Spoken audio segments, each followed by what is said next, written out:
Bien, en unos tiempos que han sido particularmente convulsionados a nivel mundial, pero también en Chile, desde el estallido social, se ha abierto un espacio de reflexión también que nos permite mirar hacia lo que hemos construido y ver y analizar además en qué momento histórico nos encontramos desde distintos puntos de vista. Y en el ámbito político ha surgido una reflexión y un debate interesante respecto al estado actual de la democracia. Es precisamente ese tema el que ha abordado el libro La democracia en la neblina, un extravío peligroso. Vamos a conversar con su autor, el sociólogo, doctor en ciencias políticas, ensayista Ernesto Tone. Ernesto, gracias por conversar con nosotros, muy amable.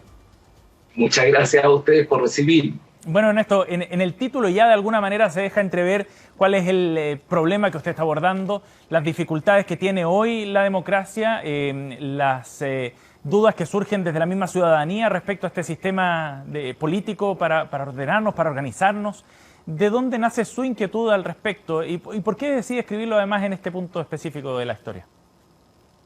Bueno, mira, esto era un tema que yo venía reflexionando de mucho antes, ligado al tema de la globalización y naturalmente el hecho de que estos temas de la democracia, tenemos ahora el debate constitucional y todo el tema constitución, me hicieron tratar de hacer esta contribución, que es una contribución que muestra cuán difícil ha sido generar a través de la historia el régimen democrático, que a veces creemos que es una cosa dada. Sí. Y cómo eso ha recorrido muchos siglos y en esos siglos se generó el Estado moderno y se generaron las democracias y ellas han avanzado lentamente, con avance y con retroceso. Ajá. Las democracias se pueden lograr, perfeccionar y también se puede retroceder y perderlas. Sí.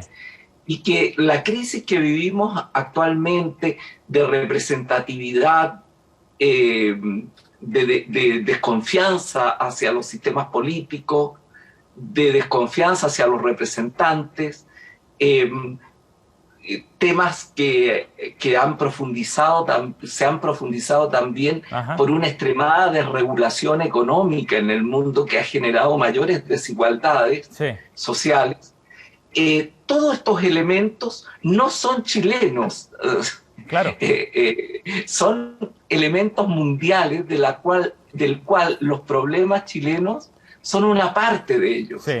Entonces yo quería sacar este ensayo, un ensayo breve, en un lenguaje claro, en donde se pudiera recoger todo esta tremenda saga de la democracia. Claro. Y las dificultades que tiene en este momento en el mundo. Sí, Ernesto, respecto a ese dato, un estudio del Pew Research Center de Estados Unidos que estudió y analizó el tema en 34 países mostraba un declive efectivamente de la adhesión a la democracia de alguna manera en distintos países en el globo. Ahora la pregunta interesante y que usted analiza en su libro es ¿por qué hemos llegado a este punto? ¿Qué fue lo que debilitó a la democracia en las últimas décadas?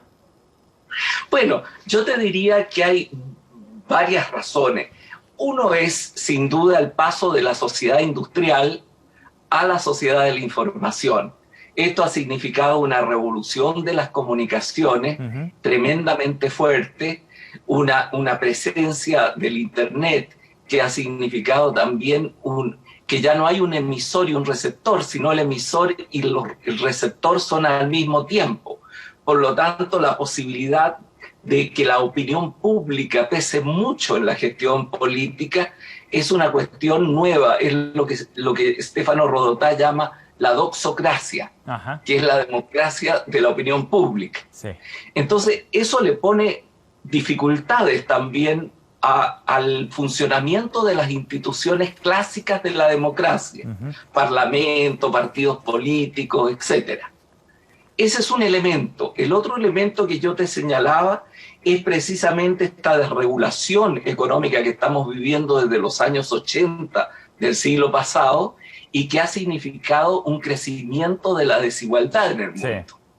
Curiosamente, ha significado también menos pobreza, porque se han incorporado a la economía mundial China e India, de tal manera que millones de personas que vivían en una indigencia muy grande, han pasado a salir de ello y a formar una especie de clases medias más pobretonas que las de Occidente, sí, pero una especie de clases medias. Entonces, ha bajado la pobreza, pero ha subido mucho la desigualdad al interior de la sociedad.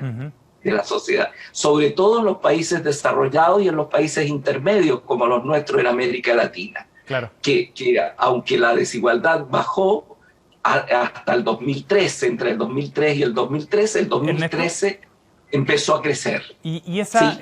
Desigualdad o la falta de cohesión social es la que termina dañando el sistema político al no encontrar respuesta allí? Exactamente, porque fíjate, tú hacías mención a estas entrevistas. Efectivamente, fíjate que en las preguntas sobre la democracia, nosotros de pronto tenemos una imagen de nosotros mismos mejor de lo que somos.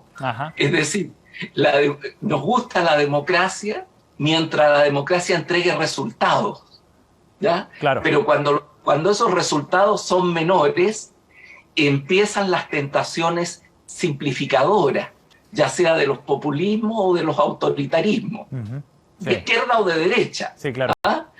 Pero la visión del hombre fuerte o del poder fuerte que pueda poner, por decirlo así, orden. Sí.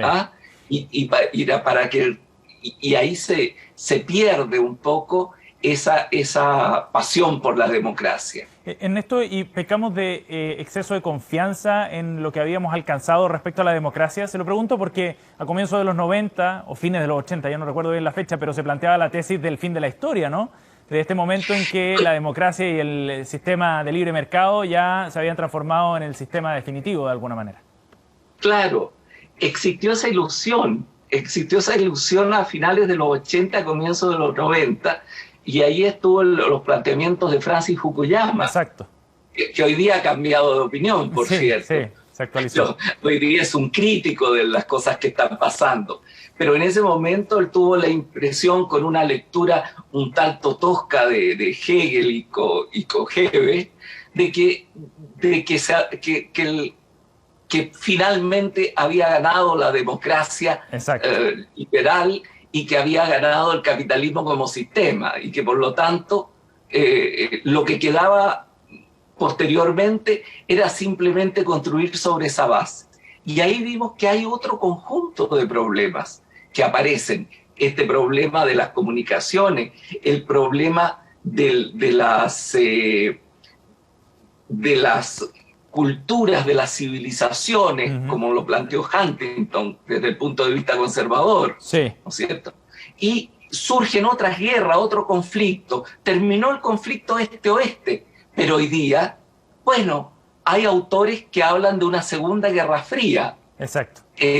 Hoy día entre Estados Unidos y China, sobre todo China, porque ya no es Rusia el punto principal, aunque Rusia quiere reconstruirse y se está reconstruyendo como potencia. Entonces hay un debilitamiento de los países donde la democracia ha tenido un largo recorrido. Sí. La pregunta es ahora cómo se puede recomponer esa democracia. O siguiendo el título, digamos, ¿cómo podemos sacar a la democracia de este extravío? De este extravío, de esta neblina, de la vaguada costera, dirían porteño. Para actualizarlo. ¿Ah? Claro.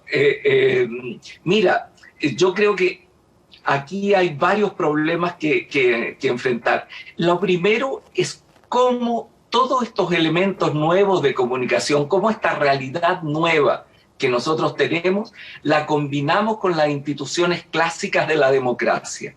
Porque si esas instituciones clásicas de la democracia se vacían, desaparecen los procedimientos, las reglas, hay un peligro serio para las libertades individuales y para los derechos hacia una mayor igualdad que permita el ejercicio de esas libertades individuales.